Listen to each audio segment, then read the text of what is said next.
You're watching Reality Check. The government has finally woken up, it appears, to India's escalating COVID crisis, allowing now vaccinations for all above the age of 18 from the 1st of May. This comes after a series of high-profile meetings the Prime Minister held today, and it also comes in the wake of intense criticism against the government for essentially prioritizing politics during the time of the pandemic, either through election campaigns or through hitting out at any questions raised over its handling or mishandling of the crisis. Let's just take the latest example of the normally mild-mannered Harsh Vardhan, Health Minister, responding to a letter from Dr. Manmohan Singh asking him to make the vaccine process more transparent. Dr. Harsh Vardhan writing back saying, your suggestions implemented a week prior to your letter. Suggestions already implemented. History would be kinder to you if the Congress took your advice. Shocking that the Congress is yet to express gratitude to scientists. Dr. Singh had simply written to the Prime Minister with suggestions on fighting the virus, which included a transparent formula on vaccine distribution to states. The Health Minister made no reference to suggestions of any such transparency, ironically sending this letter on a day when Singh tested positive for the virus. Also, Arvind Kejriwal, amongst a series of chief ministers, alleging that there is bias in the manner in which the centre allocates scarce resources. He tweeted out the fact that vaccine quotas for Delhi was actually assigned or diverted to other states and not to Delhi, as at least he claims. Now, Piyush Goyal, perhaps not directly but tangentially responding to similar complaints from other opposition-led states, made a rather startling suggestion, saying that it's actually states that should be responsible for controlling the virus and that there is a tendency to overuse oxygen and that the oxygen management should be better controlled. Let's listen. Rational use करना पड़ेगा oxygen, wastage रोकनी पड़ेगी। उसमें राज्य सरकारों को हमने अनुरोध किया है कि वो उस पर भी थोड़ा नजर रखें, निगरानी रखें और डिमांड साइड मैनेजमेंट भी उतना ही इम्पोर्टेंट है जितना सप्लाई साइड मैनेजमेंट। और कोविड फैलाव को रोकना राज्य सरकारों की जिम्मेदारी है और उन्होंने इस जिम्मेदारी को पूरा करना चाहिए। One of the outcomes of the statement was that the hashtag too much oxygen was trending briefly on Twitter.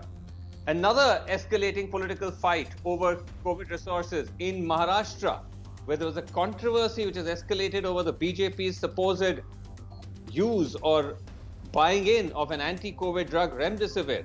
4.75 crores worth drugs were reportedly ordered by the BJP, and BJP netas, including Devendra Fadnavis, turned up at a police station after the police picked up a pharma official who was behind the supply of the drug. The Maharashtra government was asking, how can the BJP buy a life-saving drug without informing the government?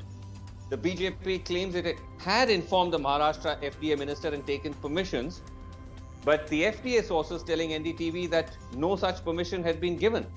The question being, was the BJP planning to hand over the drugs to the Maharashtra Sarkar as it claimed, or to distribute the drug themselves? The NCP's Nawab Malik claimed that the BJP was denying Maharashtra's stock of Remdesivir. Now, this comes at a time when the government, its senior leaders, are prioritizing, it would appear, politics over pandemic control. And they continue to campaign intensely, even as the virus is rising. Let's just look at that graph which we've actually drawn up to plot how, as the virus was rising, so were the number of rallies held by the Prime Minister as well as Amit Shah. So just look at that. So starting off from the 1st of March, the Prime Minister and Amit Shah holding about 1 or 2 rallies a day, with a cumulative figure of 19 rallies held by Mr. Modi till date, till 19th of April. Amit Shah holding 25 political gatherings in West Bengal. In the same period, the virus has risen cumulatively from 1.2 lakh to 15.3 lakhs. This is the cumulative weekly case surge. And these are the questions that are being raised. Not only that, we've now seen instances of the Prime Minister, several other leaders actually quote-unquote showing off the huge crowds at their rallies. This is a tweet from the Prime Minister pointing to the groundswell of support for the BJP India in these rallies, whereas you can see there's been no social distancing. And this is also what the Prime Minister had to say about it. मैं जहां देख सकता हूं मुझे लोग ही लोग दिखते हैं, बाकी कुछ दिखता ही नहीं है। क्या क्या कमाल कर दिया आप लोगों ने। Amit Shah's Twitter handle is also similar. A series of tweets indicating and showing huge crowds at his rallies and road shows across West Bengal. And Mamta Banerjee as well, also holding a series of rallies and road shows. Again, big crowds, no masks or very few masks, no social distancing. Now, of course, when questioned, Amit Shah has been amongst the BJP leaders who's claimed that actually you cannot link the elections campaigning to the surge in the virus. But do the facts actually bear that out? If you look at the rate of growth of the virus, it has doubled in West Bengal over the past 3 fortnights. It's jumped from a growth rate of 200% to 400% in the period from 9th of March to the present, which covers 3 fortnights. Moreover, West Bengal is amongst the lowest testing states in India. So it's even hard to gauge the true spread of the virus. We've actually listed for you all the states in terms of tests per million, and we've highlighted the poll-bound states. And look at that, West Bengal is right there at the bottom, testing about 1 lakh per million, much below states like Delhi and Jammu and Kashmir and Kerala, which are testing 8 to 5 to 4 lakhs per million.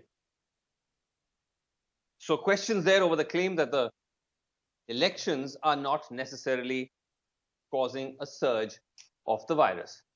Okay, joining me tonight on the show, I have with me Priyanka Chaturvedi, Rajya Sabha MP and leader of the Shiv Sena, Vivek Tankar, Rajya Sabha MP of the Congress. We have Jasmine Shah of the Aam Aadmi Party. But let me start with Lalita Kumar Mangalam, Director, India Foundation. Lalita Kumar Mangalam, at this point, almost every political party in the Bengal fray, from Mamta Banerjee saying she won't hold any big campaign rallies, club the remaining phases, Rahul Gandhi saying we're suspending all public rallies in West Bengal. There's been no similar announcement by the BJP. On one hand, you have the government meeting and holding these emergency, sessions on fighting the virus. On the other hand, your campaign carries on unabated in West Bengal. Isn't that at this stage reckless and irresponsible? Vasu, thank you for having me on your show. Before I start replying or commenting to your perspective in your question, let me say that I was very unfortunate to have heard that Dr. Manmohan Singh has tested COVID positive. I hope he gets well soon. And a lot of other leaders, but I have a great deal of respect for the man, so I hope that he gets well soon. Well, to come to the questions that you asked me, quite frankly, I had said this, I think, a couple of days ago on one of the shows on which I was there, that I am tired of playing politics on the COVID situation. Governments have misdirected their efforts sometimes. Governments have miscalculated the rise in COVID that was being predicted by many of our senior doctors, especially the head of AIIMS and many others. Across the board, governments seem to have not... 1 minute, let me finish, please.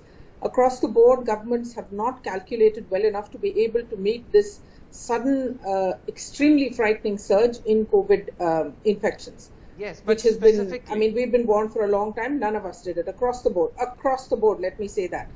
Secondly, I'd like to say that this whole, I don't know what it is, your perspective or the story that's being woven, that it is only the BJP's rallies that have spread infection, is obviously scientifically not true. It cannot be true. But I'm not saying Mamta Banerjee has said hold on. she is going to decrease the number of people in her rallies, but she hasn't done it.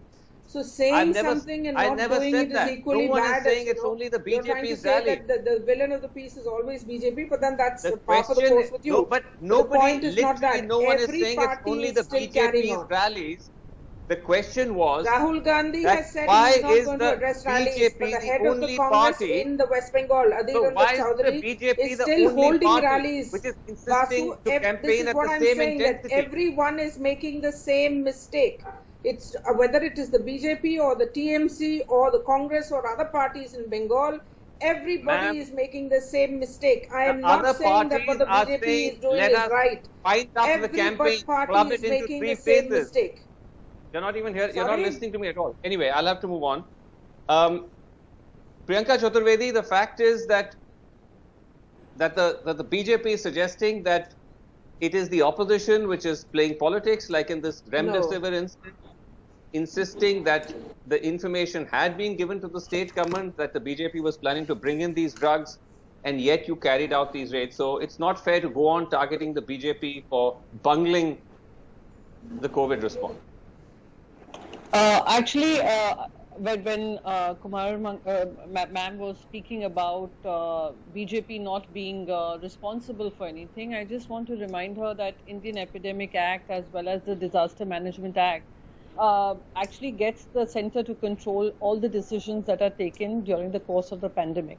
So the larger part of the responsibility, when they claim victory, they will also have to claim, the challenges that we face in terms of implementation. They cannot just wash away their hands. And it is not just about West Bengal, whether it was Kerala, whether it was other states also that were going into an election. Perhaps the Health Ministry could have advised the Election Commission better that there was a second wave coming. But even the Health Minister of India did not realize there was a second wave coming, which could be deadlier than the first. And this is what we are living through. Now, but the point that you had prior information that the BJP was planning to bring in the drugs. No. We must understand, under the Indian Epidemic Act and Essential Commodity Act, very clearly the state government through its collectors distributes Remdesivir. When the Indian government put a stop to all export of Remdesivir, the Maharashtra state government was approaching all these exporters. Now, please understand, the ones who are manufacturing the Remdesivir are only meant for exports, these particular 16 companies. They refused to sell to Maharashtra simply because they were told that if you sell to Maharashtra, then we will cancel your licenses. This is on record by Nawab Malik ji, where very categorically it has been said. But what happens is there proof of this? In a because secret it's a shocking operation, claim. yes. In a secret operation, Mr. Fadnavis, why would, I just want to understand, why would we need a Mr. Fadnavis, or we would need the Bharatiya Janata Party to pay 4.75 crores to a manufacturer, head to Daman, do the deal with them, have the medicines come to Mumbai and have it stocked in a secret place, and Maharashtra government is clueless. Why did the Mumbai police go and raid that place? Because we had specific information that there are vaccines, Remdesivir vials being hoarded there. And that is when he comes and he tells us, oh, listen, we have a permission from FDA and DGCI. Okay. How did he get the permission from DGCI? Because you kept the state government in the dark and you approached the union minister directly. And the union minister also needs to be questioned. How can the leader of opposition get these grants without the state government knowing? All of them are guilty and should be held accountable for it. 1 minute. Let's get Vivek Half a minute, let me comment with a comment. I'd like to ask Ms. Chaturvedi why she is not commenting on Dilip Gaikwad, who got caught by her own state's police for having Remdesivir injections which were filled with liquid paracetamol also. Vivek Tanka, it's easy to find fault with the opposition, but not your own alliance partners, isn't it? Right. Ma'am, you've been going on and on against the opposition. If we make a point, you seem to get offended. No, I'm not at all. Allow me, ladies, I must move on. It's just a comment. Just a second. Lalita ji, just a second. So is mine. Mine is also comment. Vivek Tanka, Lalita ji. How would you respond to Dr. Harshvardhan's letter where he said that the Congress is being uncharitable? They are not complimenting Indian scientists for developing indigenous vaccines. You're carping about decisions already taken. Srinivasan, we are lamenting how this government has been working. You manufactured vaccines. Of course, we applauded the scientists, but you had your own population to vaccinate, and you are taking a pride in the fact that you're sending it abroad. You should have vaccinated your own people first. I'm talking like a patriot. I'm talking like a citizen. Now, I remember when these elections were on, I'm a little different from most other politicians. I was opposing elections. I was tweeting, I was writing letters, we had gone to courts. Yes. Okay. We'll come back to you in just a second, Vivek Tanka, but let me just go across to Jasmine Shah. of the Aam Aadmi Party. Jasmine Shah, again, like other state governments, you have also made a sensational claim that oxygen meant for Delhi was diverted. Again, you're alleging politics by the centre. Again, where is the proof of this? Vasu, first let me just say that the recent statements that have come from BJP leaders, the health minister, the prime minister and the home minister have done the job of completely mocking the work and the research of scientists, as well as the hard work of our doctors and all the frontline COVID warriors who are slaving days and nights inside hospitals trying to save lives, only to come home and read the statements of our leaders saying that large election rallies are welcome and large election rallies do not spread coronavirus. Perhaps we must be the only country where the head of the nation has issued such a statement. Kejriwal allegation. Now, coming to the allegations, see, I mean, we are very clear that this is absolutely no time for politics. This is a time when we need to come together, center, local body, state government. And that is why Mr. Kejriwal saying that oxygen meant for Delhi was diverted elsewhere. I'm coming to it, Vasu. I'm coming to it. Over the last, we've seen the kind of spike that Delhi has seen in the last 10 days. And therefore, our requirement of oxygen has literally doubled.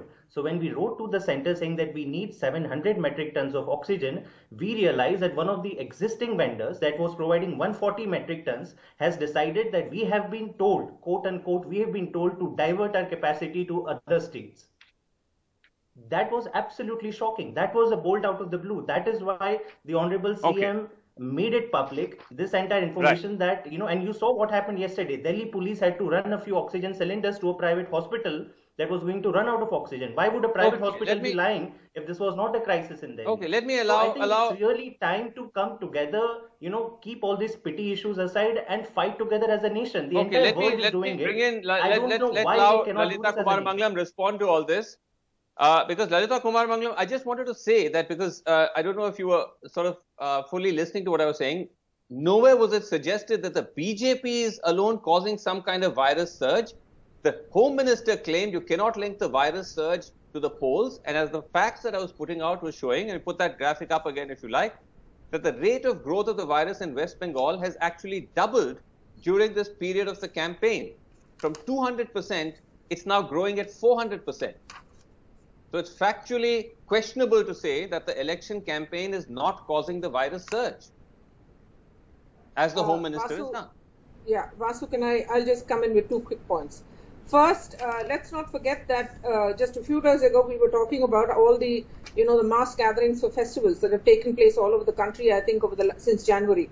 In January, in Bengal, you had the famous festival on January 14th, where lakhs of people go in, where they pray to Durga in 24 North Parganas, not South Parganas.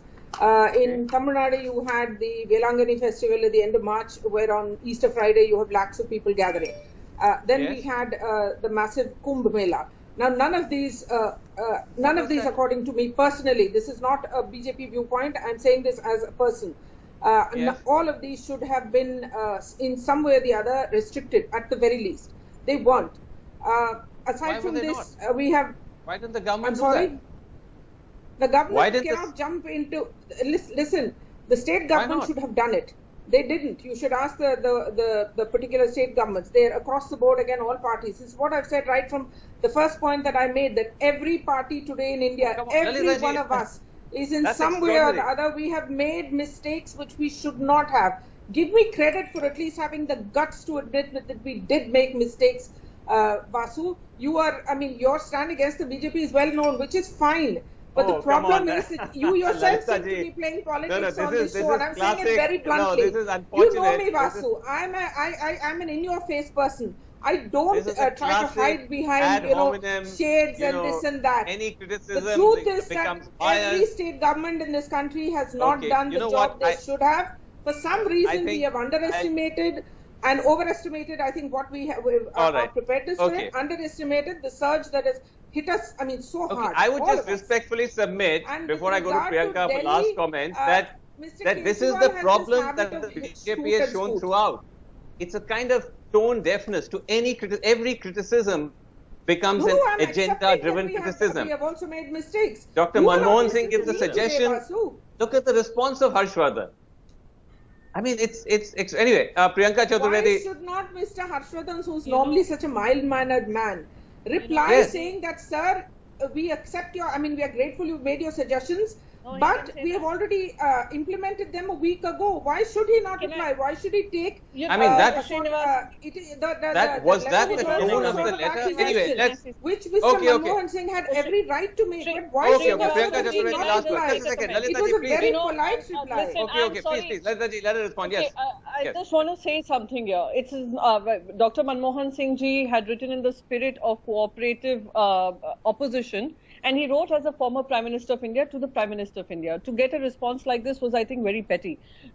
Just to give you a small example, even when I had spoken about universalization of vaccine, that anyone above 18 should be getting a vaccine, I was met with so much opposition and so much politicization of the letter and spirit in which I wrote it. And now today the announcement has come that from 1st May onwards, we are universalizing the vaccine. So the only point is, if we are talking about cooperation, that if someone is giving you genuine feedback, minus the politics, then please accept it in good faith rather than being so petty-minded about everything. And let's not forget, the Health Minister of Assam had went on record to say no need to wear mask and COVID is over. And now they're seeing a 300% rise in their cases.